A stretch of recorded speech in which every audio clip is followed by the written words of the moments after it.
right, welcome back. So in this video, we're going to add the graphic for the course. So let's grab this one, and I'll just bring it in here, okay? And we need to shrink this down so it fits on the lower third. Okay, so we'll do it like that. And what I want to do is let's just watch this for a second and see where we should add the graphic. So if we go in here and we do transform, we can set this at the beginning to opacity, and we can set it to 0. Okay, and what that will do is that will make the entire timeline 0% opacity, which basically means it's invisible.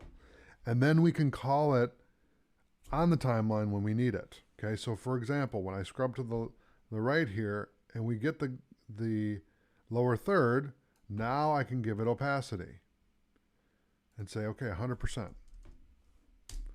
Okay, and then when I get the cue for